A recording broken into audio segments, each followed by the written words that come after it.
За өмнөх видео хичээл дээр үдсэн зүйлийнхээ тухай баг зэрэг эргэн санацгаая. За энд хлоропластын дотор талд байх телекоидын мембраныг зуръя. За энэ бол мембраны дотор хэсэг. Энэ нь бүтэн тойроод телекоидо бүтээн гэж ойлгоорой. Харин нөгөө талд нь хүндий байгаа. Мембраны гадна талд строма буюу хлоропластыг дүүргэдэг шингэн байгаа. За энэ мембран нь эсийн бүхэл органоидуудад байдаг стандарт бүтцтэй мембран шүү дээ. Гэхдээ энэ мембран бол органоидод дотор нь байх мембран гэдгийг санаарай. Мембран нь фосфолипидийн хоёр давхургаас бүтнэ. За эсийн альч мембран фосфолипидийн хос давхургаас тогтдог тухай бид өмнө үзэж байснаа санаж байгаа байхаа. За би үүнд яагаад ач холбогдол өгөөд байна вэ гэхээр бид энэ хичээлээрээ протонууд энэ мембраныг хэрхэн нэвтэлдэг талаар ярих гээд байгаа учраас л тодосгоод байгаа юм. Липидийн хоёр давхаргаас тогтсон молекулыг зурлаа. За мөн эдгээр электронууд нь бага энергийн төлөвт шилжихээр протонуудыг энэ мембранаар хэрхэн шахуургадаж байдгийг судлах гэж байна. За энэ мембран нь фосфолипидийн хос давхаргаас тогтдог учраас түүний гадна тал нь гидрофил буюу усанд дуртай. За учир нь туйлд шинж чанартай учраас устай харилцан үйлчлэлцдэг. Харин дотгошоо харсан хэсэг нь туйлгүй буюу гидрофоб усанд уустдаггүй хэсэгтэй байдаг. За эхлээд би сүүлчийн видео хичээлдээр тэмдэглэж байсан зарим нэгдлүүдийг зуръя. Энэ мембраныг нэвтлэн байрласан хэд хэдэн комплекс байгаа шүү дээ. За эхнийх нь фотосистем 2 юм. Дараа нь фотосистем 1. За энд би ATF нийлэгжүүлдэг энзим буюу ферментийг зуръя. Тэгэхээр ATF нийлэгжүүлэгч фермент бас л энэ мембраныг нэвтлэж байрлана. Гэхдээ энэ нь нэг тийм хөдөлгүүр шиг бүтэцтэй. Ус төрөгч энэ дотор орохоор тэр хөдөлгүүр нь ажиллаад фосфатын бүлгийг ADF буюу HFA'д холбон ATP буюу GFA'д үүсгэж өгнө. За энэ тухай удахгүй ярина. Электронууд нь эхлээд хлорофилд болон фотосистем 2-т өдөөгдөнө. Дараа нь идэвхжлэн буурсаар нэг комплексоос нөгөөд шилжинэ. Тэгээд фотосистем 1 дээр очиж энэ үйл явц төгсдөг гэдгийг би өмнөх видео хичээлээр ярьсан байгаа. Электронууд нь дахин өдөөгдөн бүхий л хугацааны туршид үүсэж байгаа энерги нь ус төрөгчийн протонуудыг стромаас хүндий рүү зөөхөд ашиглагдана. Нэг сонирхолтой асуулт байна. Бид яагаад фотосистем 2-оос эхлээд байгаа мөртлөө фотосистем 1 гэж нэрлэхгүй 2 гэд нэрлээд байгаа юм бэ? Учир нь фотосистем 1-ийг эхлээд нээсэн юм. Гэрлийн шатны урвалд ч фотосистем 1 нь фотосистем 2-ын дараа урвалд ордог. Гэхдээ төрүүлж нээсэн учраас л фотосистем 1 гэж нэрлэдэг байх нь. Гэхдээ бүх зүйл фотосистем 2 дээр эхэлж явагдана. Зарим сурхуучигт үүнийг P680 фотосистем 1-ийг P700 гэд нэрлэж бичсэн байдаг. Энэ тоонууд нь хлорофилд эдгээр фотосистемүүдийн хамгийн сайн шингээгддэг гэрлийн долгионы уртыг тэмдэглэсэн хэрэг юм аа. 680 гэдэг нь 600 нанометр гэсэн үг бөгөөд 680 нанометрийн долгионы урттай гэрлийг сайн шингээдэг гэсэн үг. 700 гэдэг нь 700 нанометр долгионы урттай гэрлийн спектр гэсэн үг ээ. За одоо би энэ доор электроны энергийн төлөв байдлыг тайлбарлах диаграммыг зурж байна. За би энд электронууд зөөвөрлөгддөг өөр бүтцүүдийг зурна. За эхлээд электронууд нь усны молекулаар хлорофил А-гийн бүтцээр феофитин, фластохинин, цитохром В6F комплекс, фластоцианин буюу PS зэрэгээр зөөвөрлөгдөнө. Та бүхэн энэ бүгдийг чэйжлэх хэрэггүй л дээ. Чэйжилсэн ч 7 хоногийн дараа л мартчих бах. Гэхдээ нэгэнт фотосинтезийг үзэж байгаа юм чинь болж өгвөл чэйжилэхэд илүүдэх юмгүй. Тэгэхээр эдгээр нь фотосистем 2-т байна. Харин фотосистем 1-т хлорофилл, ферродоксин буюу ФД, мөн бусад төрлийн молекулууд, жишээ нь электроны акцептор болох нэмэх зэнэгтэй НАДФ зэрэг багтана. Энэ НАДФ нь электроныг хүлээж аваад НАДФ ааш болж хувирдаг. Энэ электронууд дээр байрлаж байвал их энергитэй төлөв, энэ доор байрлаж байвал бага энергитэй төлөвт байна гэсэн үг. Электронууд нь усанд байх үедээ маш тайван байдаг бөгөөд хлорофилл Ад байхдаа бүрч илүү тухтай амар байдаг. Тиймээс электронууд нь тайван байх үедээ хлорофилл Аг орхиж цаашаа явж чаддаггүй. Тиймээс үүнийг гэрлийн фотоноор өдөөж өгнө. Гэрлийн фотон нь 93 сая милийн зайнаас нарнаас ирнэ. Фотоныг гэрлийн долгионы жижиг багцууд эсвэл гэрлийн долгион гэж ойлгож болно. Энэхүү фотонууд нь хлорофилл Аг өдөөж өгнө. Гэхдээ шууд хлорофиллийг өдөөхгүй ч байж болно. Бусад антин хлорофилл эсвэл нөсөөний молекулуудыг өдөөж ингэснээр резонансын энерги үүсч чичиргээ буюу вибрац бий болж улмаар хлорофилл Агийн электронуудыг шууд өдөөж болно. Тэгэхээр хлорофилл Ад байгаа электрон өдөөгдөж их энергийн төлөвт орно гэсэн үг. За үнэн дээр энэ нь феофитин дэлгэрнэ. Феофитин нь электроны анхдагч акцептор бөгөөд хлорофилл Агийн молекул юм. За би та бүхэнд хлорофилл А молекулын зургийг үзүүлье. Хлорофилл Агийн молекулын сүүл хэсэг нь нүүрстрөгчийн нэгдлээс, харин толгой хэсэг нь порфирины цагиргаас тогтно. Цагиргийн төвд нь байх ногоон өнгөтэй хэсэгт магнийн ион агуулгаддаг. За та бүхэн химийн хичээлдэр хлорофилл гэдэг ногоон пигмент маань металл магний агуулсан органик нэгдэл гэдгийг санаж байгаа байхаа. Тэгэхээр фотонууд энд ирэхэд эсвэл резонансын энерги бусад антен молекулуудаас энд ирэхэд порфирины цагиргийн давхар холбоонд байгаа электронууд өдөөгддөг байна. Эдгээр нь бидний ярьж байгаа электронууд юм. Тэр электронууд өдөөгдсөний дараа анхны акцептор нь феофитин болно. Феофитин нь хлорофиллтэй төстэй, тэгтээ цөмдөө магнийн ионыг агуулдаггүй байна. Феофитин нь фотосистемийн комплексийн нэг хэсэг юм. Тэгэхээр нөгөө электрон чинь хлорофиллээс цөмдөө металл магний агуулдаггүй феофитин руу шилжинэ. Феофитин шилжиж ирэхдээ электрон маш өндөр энергийн төлөвт шилжсэн байна. Дараа нь феофитинээс зөөгдөн пластохинон руу шилжинэ. Энд эрэхтэй энергийн төвшин арай буурна. Дараа нь бас арай бага энергийн төлөвт цитохром В6F комплекс руу шилждэг байна. За үүний дараагийн шатанд бүр бага энергийн төвшинд буюу пластохинон руу шилжинэ. Дараа нь бүр бага энергийн төлөвт фотосистем 1 рүү шилждэг байна. Гэхдээ энэ нь анхны фотосистем 2 дахь хлорофилл А дахь энергийн төлөв байдлаас арай их байдаг байж магадгүй. За одоо антен молекулаас өөр фотонууд ирж фотосистем 1-д ирж үйлчлэнэ. Энэ нь резонансын энергиээр электроныг өдөөж өгнө.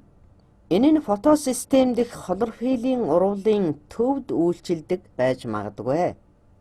Ингэснээр электрон дахин идэвхжинэ.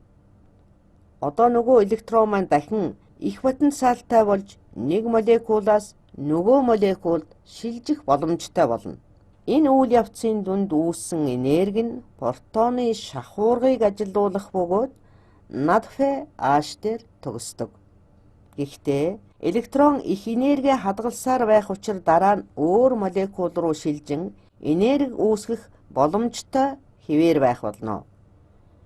За гэхдээ энэ талаар гэрлээс хамаардаггүй урвалын талаар ярилцахдаа дахин үзнэ. За дээрх тайлбарласан зүйлээ ерөнхийд нь нэг базаад хэлбэл анх электронууд нь энергийн бага төвшнөөс эхлэн гэрлийн энергийн тусламжтайгаар энергийн өндөр төвшөнд очино. Сүүлчийн видео хичээлдээр энэ электрон эндээс эхлэн нэг молекулаас нөгөөд шилжих тухай ярьж байсан. Дахин өдөөгдөж цааш бүх дамжлагыг дамжин нэмэгт сэнэгтээ над фэд нэгдэн над фэ аашийг үүсгэж байна. Тэр ааш хаанаас гараад ирвэ гэж гайхаж байж магадгүй. Тэгэхээр ааш нь протон учир электроныг өөртөө нэгдүүлээд над фэг үүсгэнэ. Тэгвэл нэг асуулт байна. Тэр электрон нь хаанаас үүсч байна вэ? Тэгвэл электрон усны эсэлдэлтээс үүснэ. Эсэлдэлт гэдэг нь электроноо алдах процесс гэдгийг химийн хичээлээр үздэгэ санаж байгаа баха. Тэгэхээр усны эсэлдэлт фотосистем 2 дээр явагдаж электрон үүснэ. Тэр электрон нь хлорофилл дээрх электронтой солигдно. Дахиад хэлье. Хүчил төрөгчийг эсэлдүүлнэ гэдэг бол гайхамшигтай. Учир нь хүчил төрөгч өөрөө маш хүчтэй эсэлдүүлэгч химийн бодис гэдгийг та бүхэн санаж байгаа. Тэгэхээр бид фотоны энергийг ашиглан уснаас электроныг салгаж энэ бүх үйл явц өрнөж байна. Электрон усанд байна гэдэг нь хүчил төрөгчтэй холбоотой байна гэсэн үг. Тэгэхээр хүчил төрөгчөөс тэдгээр электронуудыг салгаж их энергийн төлөвт шилжүүлээд над фэ аашийг үүсгэн төгсөж байна гэсэн үг. Ингэж их энергийн төлөв байдлаас бага энергийн төлөв байдал руу шилжсээр над фэ аашийг үүсгэхдээ протонуудыг мембранаар шахуургадан гаргаж байна. За сүүлчийн видео хичээлдээр бид хемийн осмосын замаар АТФ-г нийлэгдүүлэгч ферментийн сувгаар гарч энэ фермент уургийн нөлөөгөөр АТФ үүсгэж байдаг тухай ярьж байсан. АТФ-г АДФ болон фосфат бүлгээс нийлэгдүүлдэг. Өөрөөр хэлбэл 2 фосфорт аденозин маань нэг молекул фосфорын хүчилтэй харилцан үйлчилжээд 3 фосфорт аденозин үүсгэдэг. Эсийн амьсгалын гинжин урвал, электрон дамжуулах гинжин урвалын тухай хичээлдээр энэ үйл явц хэрхэн явагдах тухай ойлголтыг би та бүхэнд өгсөн билээ. Мөн хэрхэн АТФ-г АДФ болон фосфатаас үүсгэх талаар ч ярьсан. Нэгэнт бид электронууд нэг молекулаас нөгөөд хэрхэн шилжих тухай ярьж байгаа учраас надад нэг асуулт бодогдож байна. Энэ ус төрөгчийн фотонууд мембранаар яг хэрхэн шахуургадаж байна вэ? Би үүнийг нэлээд хэлбэршүүлж хэлж өгье. Яг үнэндээ бол ургамлын эсэд энэ үйл явц маш нарийн нийлмэл хэцүү механизмаар явагддаг. За энд нөгөө электрон агуулсан феофити маань байна гэж төсөөлье. Мөн электроны дараагийн акцептор болох фластохинон байна. Тэгэхээр одоо энэ комплекс уургийн электрон хүлээн авах цэгийг энд байна гэж төсөөлье. Мөн ус төрөгч хүлээн авах өөр нэг хэсэг бий гэж үзье. Тэгэхээр мембраны энэ талд нь ус төрөгч ирж холбогдоод харин электрон энд байгаа бага энергийн төвшөнд очих ирмэлзэлтэй тул энэ молекулын хувьд уурга маань ус төрөгчийг машины дугуй шиг тойрон эргэлдэнэ. Ингэснээр ус төрөгч мембраныг нэвтлэх боломжтой болно. Электрон холбогдох үед ус төрөгч мембраны гадна талд гарна. Ингэж энэ уургийн молекул тойрон эргэлдэж байхад ус төрөгч мембраныг нэвтэлж мембраны нөгөө талд гарах боломжтой болдог байна. Ингэж электронууд их энергийн төлөвөөс бага энергийн төлөвт шилжих урвалыг өрнүүлдэг байна. Электронууд нь үүнийг хийхийг ирмэлцдэг гэдгийг санаарай. Тиймээс молекулын өөр хэсэгт хамтдаа татагддаг. Тэр молекулууд нь эргэлдэж, хөдөлж байдаг учраас ус төрөгч стром буюу телекоидын гадна хэсгээс телекоидын дотор тал руу шилждэг. Дараа нь хемоосмосыг явуулна. За би энд бас нэг өөр зүйлийг хэлмээр байна. Өдий хүртэл тайлбарлаж ирсэн зүйл маань усны молекул дахь электроноос ихтэй байсан. Усны молекул ус төрөгчөө алдахад түүнээс ус төрөгчийн протонч мөн түүнд татагдах электронооч аль альнийг нь алддаг. Уснаас ус төрөгчийг салгаад хүчил төрөгч үлдэнэ. Дараа нь ус төрөгчийн протон болон электронуудыг нь хлорофилл татаж авна. За тэгээд төгсгөлд нь NADPH үүсдэг. За электрон нь NADPH-т холбогдсон байгаа. Зарим тохиолдолд электроны эцсийн акцептор нь NAD болдог. Нэмэгц зэнэгтэй NAD эцсийн акцептор нь байна. Тэр нь NADPH болно. Энэ нь мөн энд ус төрөгчийн протоныг нэгдүүлдэг байж магадгүй. Фотосинтезийн урвалд NAD электрон дамжуулах гинжин урвалаас электроныг хүлээн авч NADPH-ыг үүсгээд тэр нь харанхуй шатны урвал явагддаг стром дундуур явж байдаг байх нь. Энд нүүрс ус үүсдэг шүү дээ. За ингэж усны электроноос NADPH руу шилжиж байгаа энэ процессыг мөчлөгт бус фотофосфоржилт гэд нэрлэдэг. Ижил электроныг дахин ашиглах боломжгүй учраас мөчлөгт бус гэд нэрлсэн. Электронууд нь хлорофилл эсвэл уснаас гаралтай шүү дээ. Тэгээд NADPH-ыг үүсгэж төгснө. Тэгэхээр бас өөр нэг төрлийн фотофосфоржилт байдаг байж таарах нь. Та нар үүнийг юу гэд нэрлэгдэхийг бараг гадарласан байхаа. Энэ нь мөчлөгт фотофосфоржилт юм. Энэ тухай бид ATP маш ихээр ашигладаг харанхуй шатны урвал буюу Кальвины цикл гэрлээс үл хамаардаг урвал гэдэг хичээлээр ярилцах болно. Энэ нь NADPH-ийн хэмжээтэй харьцуулахын аргагүй ATP-г ихээр ашиглана. Хоёуланг нь ашигладаг л да. Гэхдээ ATP-г бол бүр маш ихээр хэрэгэлдэг. Тэгэхээр мөчлөгт фосфоржилтын урвал нь зөвхөн ATP-г үүсгэдэг бөгөөд усыг эсэлдүүлдэггүй юм. Яг юу болдог вэ гэхээр электрон нь фотосистем нэгд өдөөгдсөний дараа эсвэл идэвхжснийхээ дараа NADPH болж төгсдөггүй, харин фотосистем хоёрт дуусдаг. Тэгэхээр мөчлөгт фотофосфоржилтын үед энэ электрон нь усны электроноор халагддаггүй, харин анхны электроноор халагдана. Тэгэхээр энд өдөөгддөг байна. Тэгээд энэ нь нэг молекулаас нөгөөд бага энергийн төлөвт шилжиж ус төрөгчийг хүн дээр рүү шахдаг байх нь. Дахин фотосистем нэгд өдөөгдөж цаашид бага энергийн төлөв рүү шилжинэ. Тэгээд дахин фотосистем хоёртоо дахин ирж төгснө. Ингэж явагдаж буй фотофосфоржилтыг мөчлөгт фотофосфоржилт гэнэ. Энэ тохиолдолд нэмэгц зэнэгтэй NAD дээр дуусахгүй байгаа учраас нэмэгц зэнэгтэй NADP үүсэхгүй гэсэн үг. Нэгэнт электроныг фотосинтезээс эсвэл электрон дамжуулах гинжин урвалаас авч байгаа учраас усны молекулаас салгах шаардлагагүй юм. Иймд хүчил төрөгч үүсэхгүй гэсэн үг. Тэгэхээр мөчлөгт бус фосфоржилтын үед өөрөөр хэлбэл фотофосфоржилтын гол урвалын үед хүчил төрөгч болон NADPH үүсдэг. Мөн мэдээж хэрэг ATP үүснэ. Гэтэл мөчлөгт фотофосфоржилтын үед уснаас электрон салгах шаардлагагүй учраас электрон нь NAD-тай нэгдэж NADPH үүсэхгүй учраас зөвхөн ATP л үүсдэг. Одоо бид фотосинтезийн гэрлийн урвалын тухай сайн ойлголттой болсон байхаа гэж бодож байна. Бид одоо түүний бүтээгдэхүүнийг авч ашиглах боломжтой болсон. Энд ямар бүтээгдэхүүнүүд үүссэн бэлээ гэдгийг санацгаая.